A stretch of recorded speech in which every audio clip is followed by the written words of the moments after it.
A very warm welcome to all of you. I'm Neeru.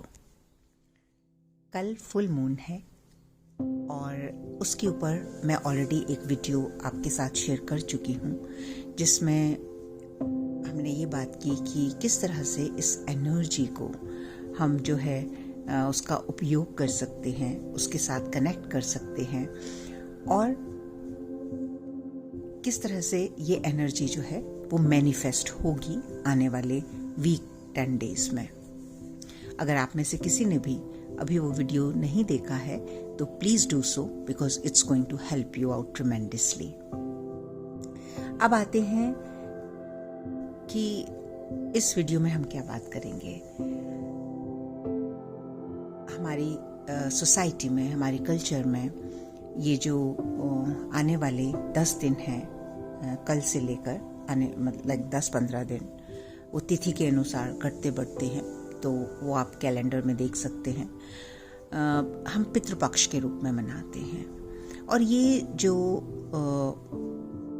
Celebration तो नहीं मैं कहूँगी, पर ये जो पर्व है, ये जो टाइम है, ये सिर्फ हमारे ही कल्चर में नहीं, बहुत सारे कल्चर में अलग अलग टाइम में अलग अलग तरीके से मनाया जाता है। तो पितृपक्ष क्या है? पितृ मीन्स हमारे एंसेस्टर्स, मीन्स हमारे परिवार के कुछ पिछली पीढ़ियों के वो सदस्य जो अब इस फिजिकल बॉडी में नहीं है,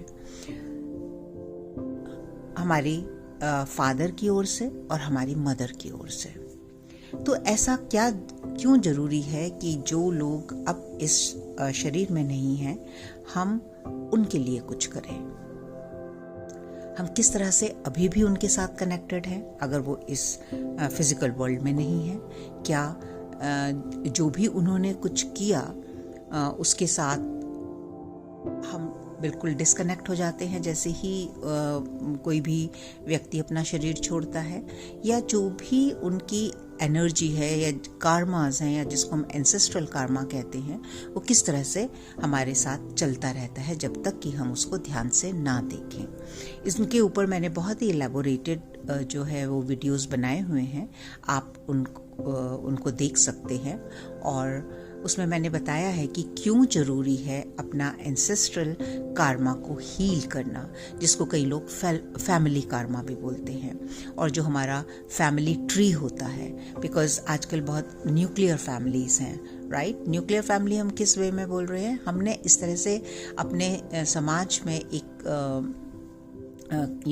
हम जो स्पेस क्रिएट की है उसमें ऐसा है कि सब अपनी लाइफ में बिजी हैं और बहुत टाइम जो है वो हम बहुत जो हमारे दूर के रिलेटिव्स हैं या दूर के जो हमारे कज़न्स हैं और नीस नेफ्यूज़ हैं, हमारे पास उतना टाइम नहीं होता कि हम उनसे मिल सकें या उनके बारे में जान सकें कि उनकी लाइफ में क्या हो रहा है। और जानने की इतनी ज़रूरत भी नहीं होती। जानने की मतलब है इंटरफेरेंस की ज़रूरत नहीं होती।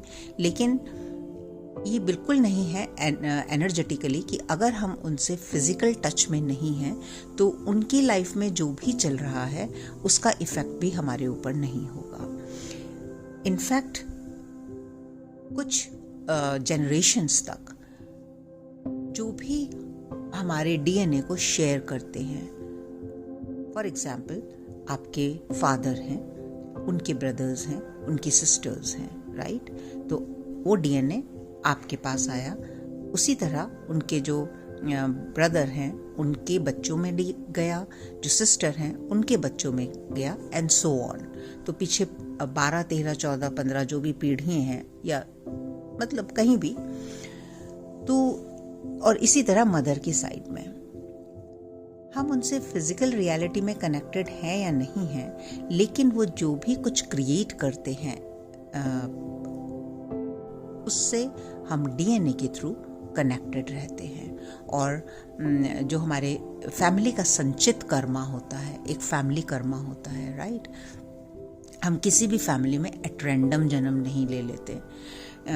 हम अपने आप उस फैमिली को चुनते हैं क्योंकि वहाँ जो उस फैमिली के सदस्य हैं उनके साथ हमारा कुछ कार्मिक बैगेज होता है, कुछ लेन देन होता है, या हमारे कुछ similar patterns, beliefs and learnings होती हैं जो हमें सीखनी होती हैं। तो ये एक तरह से एक सोल ग्रुप होता है और बहुत ही जितने क्लोज रिलेशंस में है उतना ही क्लोजली हम कार्मिकली कनेक्टेड होते हैं। अब आप किस तरह से कनेक्टेड हैं, अच्छा या बुरा, वो डिपेंड करता है आपके जो सोल जर्नी रही है, जो आपके पास्ट लाइफ्स रही हैं, उसमें आपने किस तरह का कार्मा क्रिएट किया है। यहाँ पर नेगेटिव, अगर हम नेगेटिवली किसी के साथ कनेक्टेड हैं, नेगेटिवली मीन्स इनअप्रोप्रिएटली, अगर हमारे रिलेशनशिप्स चैलेंजिंग हैं तो वो हमें साफ नज़र आता है।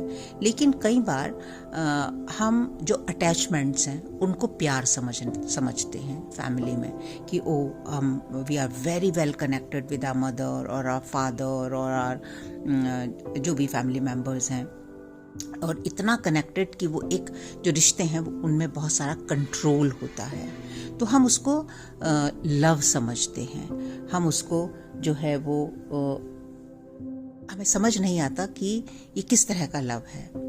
एंड मोर लाइकली अगर हम अवेयरनेस में नहीं हैं, अगर हमारे पास एक हायर पर्सपेक्टिव और विजडम नहीं है चीज़ों को देखने की, तो हम उस अटैचमेंट को लव समझते हैं। और जब हम अपने आसपास के लोगों की लाइफ को कंट्रोल करते हैं तो हम ऐसा समझते हैं कि हम कंसर्न हैं उनके साथ, ये हमारा प्यार करने का तरीका है।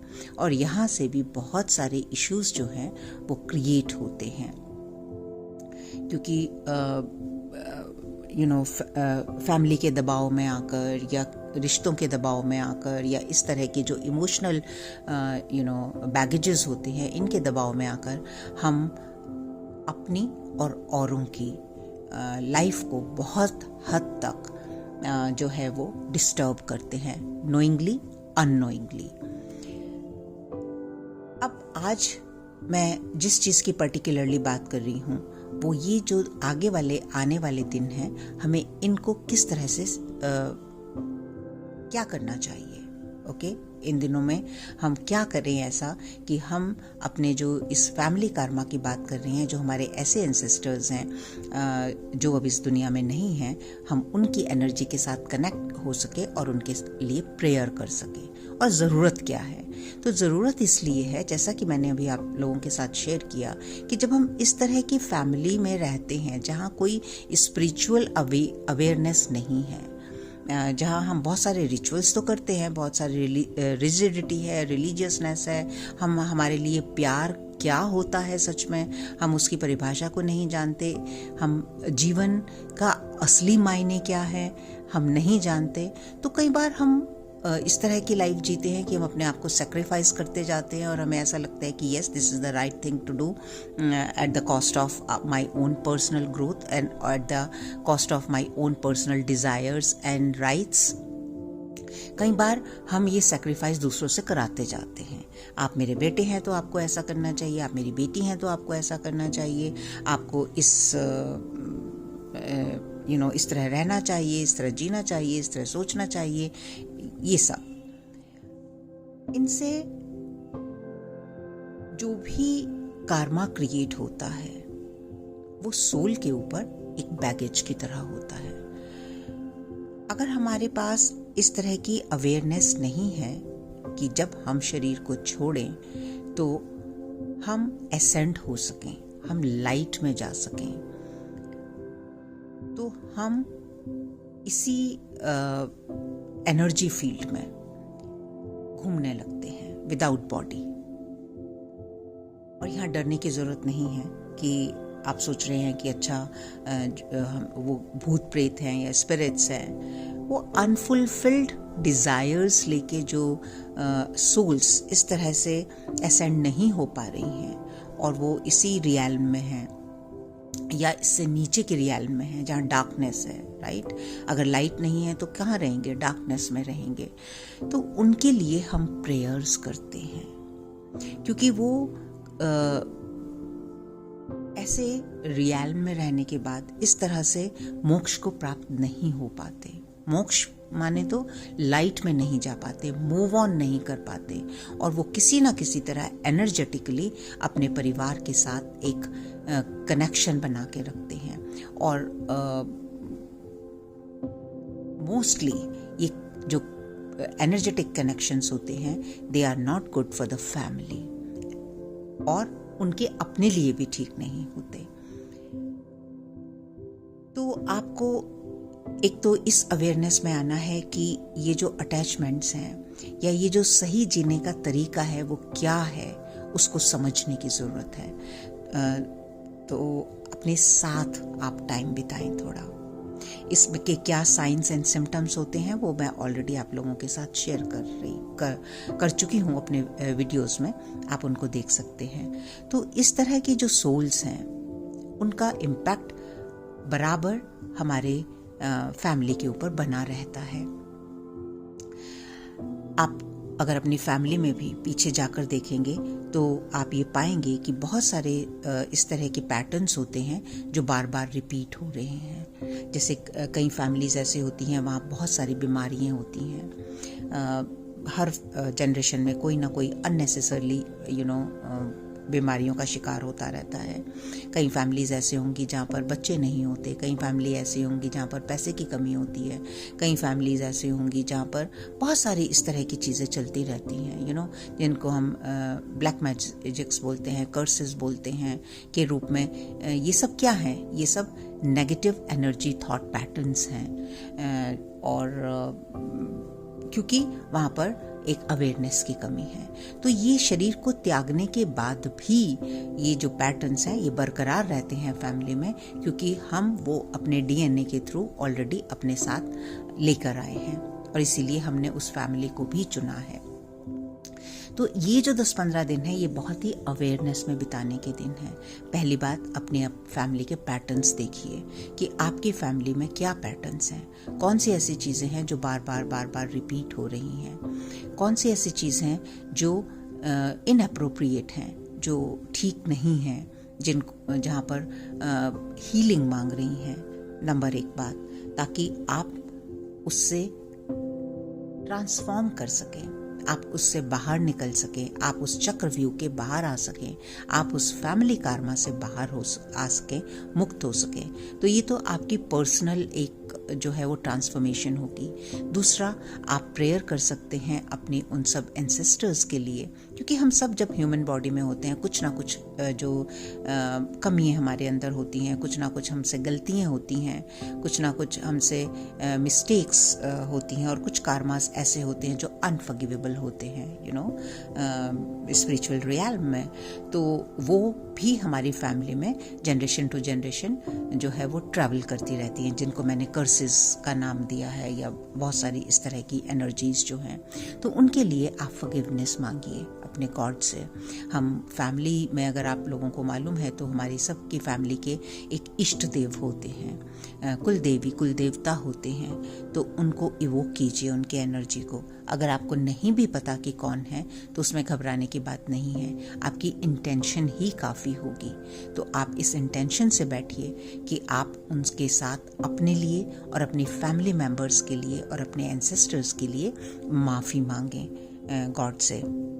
और जब हम ये सिर्फ दिखाने के लिए नहीं, जब हम जेन्युइनली किसी चीज़ के लिए सॉरी फील करते हैं तो हमें फॉरगिवनेस मिलती है।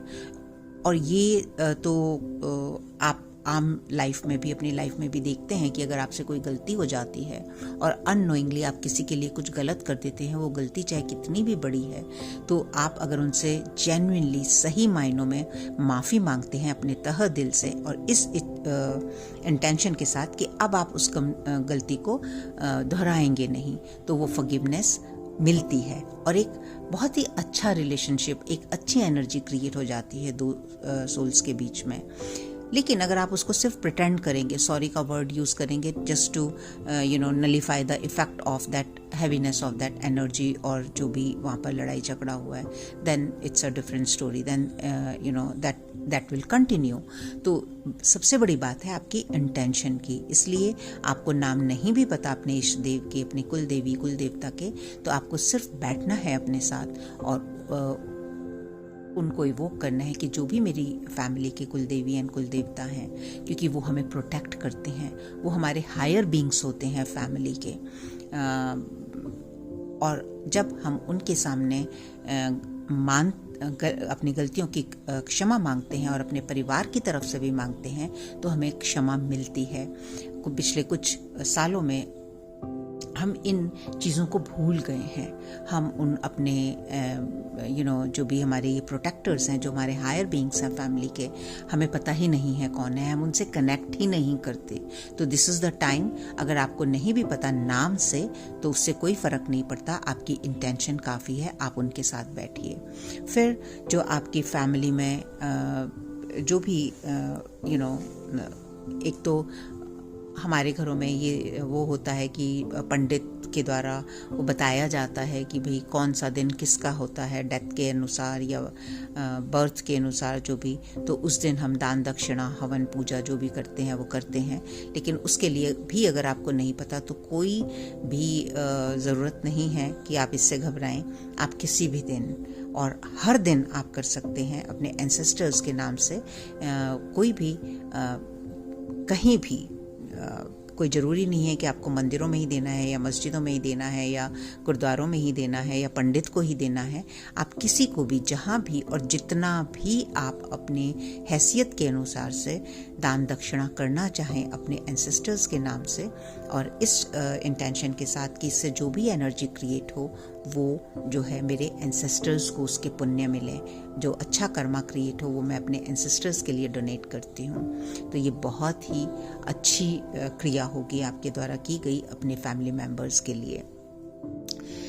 तीसरा, आप जो है वो उनके लिए प्रे कर सकते हैं गॉड से कि गॉड आप उनको लाइट दिखाएं ताकि वो एसेंड हो सकें। क्योंकि ये पीरियड जो है ये माना जाता है कि जिस तरह से हम पोर्टल्स की बात करते हैं, राइट, हर महीने हम कि ये पोर्टल ओपन हुआ है, ये पोर्टल ओपन हुआ है, तो ये पोर्टल जो है ये जो 10-15 दिन है ये एंसेस्टर्स के लिए ओपन किए जाते हैं।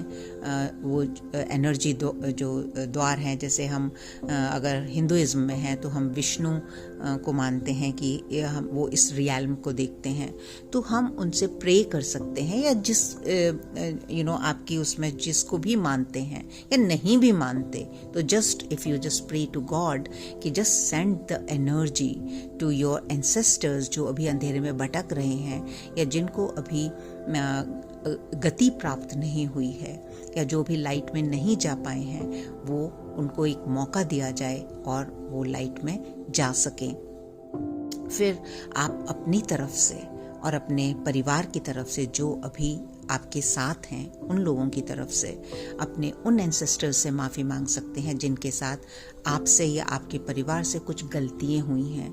कई बार परिवार में एक दूसरे के साथ जो है वो अच्छा रिलेशनशिप्स नहीं होते, तो वहाँ बहुत सारी चीज़ें ऐसी होती हैं जो हम होल्ड कर लेते हैं, और जब शरीर को छोड़ते हैं तो उससे कोई फ़र्क नहीं पड़ता।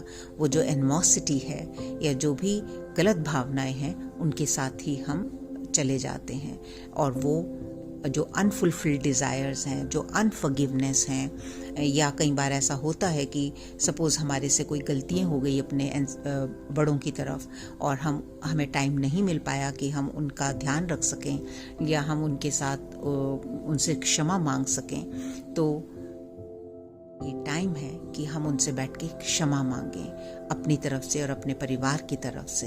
और इन दिनों में आप जितना भी इस एनर्जी में रहेंगे, फॉरगिवनेस की एनर्जी में, एक अच्छे काम करने की एनर्जी में, अपने एंसेस्टर्स के लिए उनकी तरफ से आप एक अच्छी एनर्जी फैलाएंगे और गॉड से प्रे करेंगे कि वो एक अच्छी गति को प्राप्त हों, ताकि वो अपनी लाइफ में अपने जो उनकी सोल जर्नी है उसके पाथ पर आगे बढ़ सकें और आगे जा सकें। तो ये बहुत ही अच्छा टाइम है, बहुत ही अच्छा पोर्टल है ये सब चीज़ें करने के लिए। ऐसा नहीं है कि सिर्फ यही टाइम होता है, हम साल में कभी भी कर सकते हैं इन चीज़ों को, किसी भी दिन कर सकते हैं। लेकिन क्या होता है कि जब कोई भी त्योहार या कोई भी इस तरह का टाइम होता है तो वहाँ पर एक कलेक्टिव एनर्जी बिल्डअप होती है। ये बिल्कुल ऐसे ही है कि जैसे एक जना प्रे करता है तो उसका मतलब ये नहीं है कि वो गॉड तक नहीं पहुंचता, लेकिन जब बहुत सारे जने एक साथ बैठकर हम प्रेयर्स करते हैं या कोई भी अच्छा काम करते हैं तो वो एक कलेक्टिव एनर्जी तैयार होती है और उससे जो डिफरेंस है वो ज़्यादा जल्दी आता है। तो क्योंकि ये हमारे समाज का प्रचलन है, ये पितृ पक्ष जो है वो मनाया इसलिए जाता है, तो आजकल इससे ज़्यादा जल्दी ये चीज़ें जो है वो मैनिफेस्ट होती हैं क्योंकि एक कलेक्टिव एनर्जी बिल्टअप हो जाता है। तो आप लोग सब अपने परिवार के साथ जुड़े रहिए, अपने आप को समझने की कोशिश कीजिए, ये जानने की कोशिश कीजिए कि आपने इस परिवार में जन्म क्यों लिया। अगर वहाँ पर कुछ चैलेंजेस भी हैं तो वो क्यों हैं। जब आप फिर से वही बात आ जाती है कि जब तक आप खुद से कनेक्ट नहीं होंगे, जब तक आप खुद को नहीं समझेंगे, आप उस परिवार को भी नहीं समझ पाएंगे कि आपने उस परिवार में कैसे जन्म लिया। तब तक हम एक विक्टिमहुड की मेंटालिटी में रहेंगे, सबको ब्लेम करते रहेंगे। मेरे फादर ने मेरे साथ ये नहीं किया, मेरी मदर ने मुझे यहाँ सपोर्ट नहीं किया, मेरे चाचा ने ऐसे कर दिया, मेरे ताया जी ने ऐसे कर दिया, उन्होंने हमारा हक मार लिया, उन्होंने हमारे साथ इतना बुरा किया।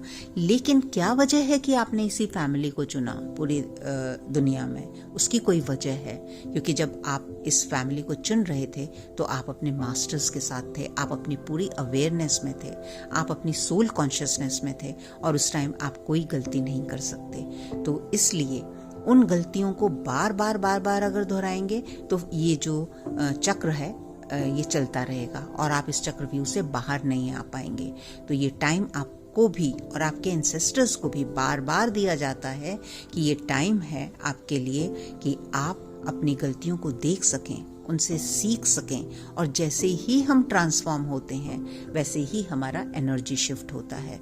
तो अब ये आपके हाथ में है कि ये एनर्जी शिफ्ट आप अपने अंदर कर सकते हैं, अपने परिवार में कर सकते हैं, क्योंकि जैसे ही आपके अंदर ट्रांसफॉर्मेशन आता है आपके चारों तरफ जो लोग हैं उनकी एनर्जी शिफ्ट होती है, और जब उनकी एनर्जी शिफ्ट होती है तो आपकी जो है वो एंसेस्ट्रल जो लीनियज है वहाँ पर भी एनर्जी शिफ्ट होती है। अगर आपको ऐसा दिखता है कि आपके एंसेस्टर्स से कुछ इस तरह के काम हुए हैं जो बहुत ही गलत हुए हैं, है ना, किसी के साथ उन्होंने बेईमानी करी है, किसी के साथ उन्होंने कुछ इस तरह के जो अनफॉरगिवेबल हैं, तो आप उनके लिए फॉरगिवनेस मांगिए और उसको ठीक कीजिए, उसको आप करेक्ट कीजिए। अगर आप ऐसा देखते हैं कि आपकी फैमिली में जो है वो विमेन के लिए जो है वो इज्जत नहीं है, जाति धर्म के आधार पर अलगाव है, कहीं भी जो भी है, जब आप अपने अंदर वो उसको ट्रांसफॉर्म करेंगे तभी आपको इस फैमिली कार्मिक विशियस सर्कल से बाहर आ पाएंगे। और अगर आपने पर्सनल लेवल पर ये कुछ ऐसी चीज़ें हैं जो मैंने एक बहुत ही जो सबके लिए कॉमन है वो आप कर सकते हैं, लेकिन अगर आपको डीपली इसमें इन्वॉल्व होना है, because this is very very very important to heal our family karma, to heal our DNA जो है वो आपका एक मेडिटेशन करने से हील नहीं हो सकता। डीएनए आप समझदारी के साथ डीपली इस चीज़ को समझेंगे कि कैसे वो हील होगा, जब आप हील होंगे तभी वो हील होगा। ओके, तो आप मेरे से पर्सनल गाइडेंस भी ले सकते हैं। That's all in this video, and get the best out of these days. Be with yourself to heal your family. I'll see you in my next video. और हाँ, before I finish I want to share that जो हमारा meditation वाला group है उसमें हम कल ancestors के लिए प्रेयर्स और मेडिटेशन करने वाले हैं। तो अभी तक भी अगर आपने वो मेडिटेशन वाला ग्रुप ज्वाइन नहीं किया है तो आप मुझे मेरे व्हाट्सएप नंबर पर या ईमेल कर सकते हैं। That is free for everybody, and time to time we just come together to transform ourselves, to heal ourselves, or you are more than welcome to join our group. So bye for now, and I'll see you tomorrow for that meditation at 8:30 p.m. in my WhatsApp group.